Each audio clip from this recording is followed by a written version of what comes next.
Today's video is all about how much it costs to stay a full month in Fethiye, a small city on the southern coast of Turkey.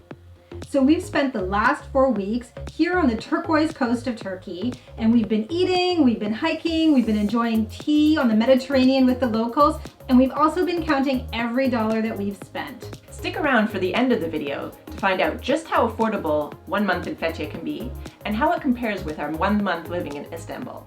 Welcome to our freedom years. I'm Stephanie. And I'm Gillian. We're a couple who saved and invested our way to financial independence, which for us means the returns on our investments are now enough to fund our lifestyle on an ongoing basis. This allowed me to retire from corporate life in my 30s. And I retired in my 40s. What we were able to do from there was pack up our 2 little dogs and hit the road. So we've since been doing our slow travel adventures across Europe. If you want to find out more about what our slow travel lifestyle looks like, you can click on the link right there or check out in the description below, and it'll have all the highlights from each of the destinations that we've been to on our journey.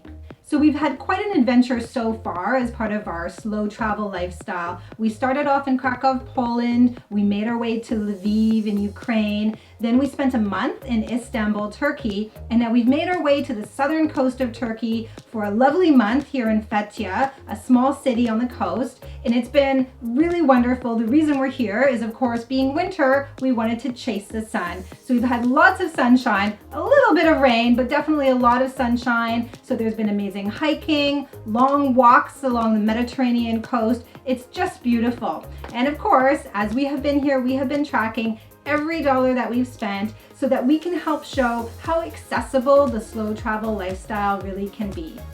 So why don't we jump right into the cost for the month, starting with accommodation, which is always the largest cost in any given month.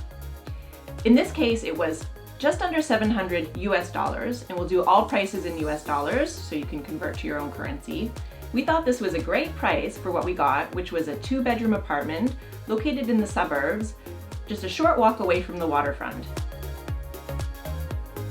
A few of the things we loved about this apartment, first of all, it's so quiet. So it's in a lovely suburban area. And in fact, it's so peaceful here that there are chickens and goats wandering around the neighborhood. Other things we loved about the inside, it's so clean. It's just an immaculate apartment. Everything was new, everything was very comfortable. It had a stylish look and feel. So it was definitely a really great place for us to spend a month in Fethiye. If you'd like to take a closer look at the apartment, we'll put a link in right here of our Airbnb tour. Now looking at our grocery bill, this came in at an astonishing $244. This is ridiculous for us. We have never paid such a small amount for groceries before. And in fact, we did most of our cooking at home. So we didn't go out for meals as much as we did in, say, Istanbul, where we went out once or twice every single day for sure. So here in Fethiye, we actually did a lot of cooking at home, partially because we were in the suburbs and there weren't as many restaurant options, but partially because the quality of the food was great, the produce was great, and we could just really enjoy it at home.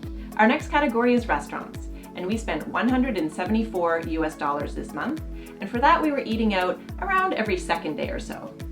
I will say that when we did eat out, we had what I would consider the best dining view I've ever had. So we were sitting at restaurants. There are kilometers of restaurants dotting the coastline here in Fethiye. So we would sit at one of those restaurants, take in the Mediterranean view, take in the snow-capped mountains in the distance, and enjoy maybe a Turkish breakfast, maybe even a pizza, which was widely available, and just really enjoy the afternoon that way. Moving right along, our next item is entertainment, which for this month was $0.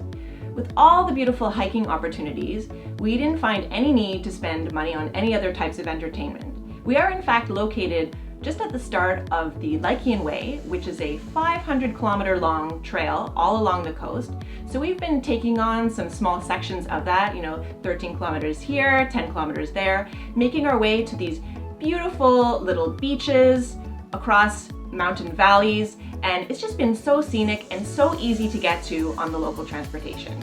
So with all this amazing hiking, we actually did not end up spending much on fitness. So our fitness category for the past month was just $40, and this included the online training program that we do, and also 2 weeks each membership at the local gym. So each week was $8.50, which we thought was very, very reasonable. It was just a basic little gym, but it had all of the equipment that we needed, and it was nice to be able to go in for a couple weeks and then pair that off with a couple weeks of hiking. Next up is transportation, which for this month was $73 and about half of that was made up with our private transfer from the airport to our first place. We were staying on the Turquoise Coast, which was Fethiye, around an hour and a half long ride. And then the other half was to take the dolmuş, which is the little mini buses that go around. And these are great. They just run everywhere within the city, also in between the small cities. And typically they only cost maybe around $1 in town and just $2-3 to get even an hour away. That brings an end to the fun costs associated with our slow travel lifestyle. Of course, we also have some essentials that help keep us on the road long term. So we'll take you through what those costs are. Starting out with data, which for the two of us, it came to $25 this month. We also, of course, have insurance. It's an absolute necessity when you are traveling anywhere. So what we have is a combination of health insurance and travel insurance, and that comes in at $97 for the two of us. So the final cost in our monthly rundown for our life on the road is $109 for our storage locker. So we keep a 5x5 storage locker back in Canada just for those few possessions that we couldn't bring with us on the road. So those final little mementos. And we'll put a link right here to a video where we explain a little bit more our process for downsizing 95% of our possessions so that all we're left with are 2 suitcases and this 5x5 storage locker. This is actually a little bit cheaper than it was last month because I reached out to our storage company and said, hey, what can you do for us for a longer term storage rental rate? So they actually reduced our price by 8%, and this is just a great example of some of the tricks we use to try and save on our monthly expenses. And we actually have a whole video that breaks down how we were able to save 40% if you'd like to check it out. So after tallying up all of those costs, we ended up with just over $1,500 for 1 month stay in Fethiye. So this compares to our 1 month stay in Istanbul, which was just under $2,400. So quite a price difference. Now I will say we were in Fethiye in the low season, so it is in the winter time, so it's a bit of a different experience versus being here in peak season, but still, that is quite a price difference. It's actually 36% less. And we chalk that up to a couple things. Obviously in Istanbul, it is a busy, exciting, dynamic city. There's so much to see, so much to do. So we had a lot of entertainment costs. We were going out to sites, we did tours, and of course, the food that we ate was incredible. There's a huge street food culture, so we were eating out once, twice a day, and just loving it. Here in Fethiye, it has been a very relaxed pace. We've been doing a lot of hiking. We've been having long walks along the Mediterranean coastline. We've just been taking it really easy and just loving it. So totally different experiences, very different prices. Both were great. So we've had an amazing time here in Turkey. So that brings us to the end of our time in Fethiye, but we're not leaving the Turquoise Coast just yet. We're headed off to the small town of Kaş, where in our next video, we'll give you a little tour of our Airbnb there. So make sure to hit the subscribe and notification button if you don't want to miss an episode. We have lots more coming out. In the meantime, let us know in the comments if you have questions about the slow travel lifestyle. Thanks for watching and see you next time.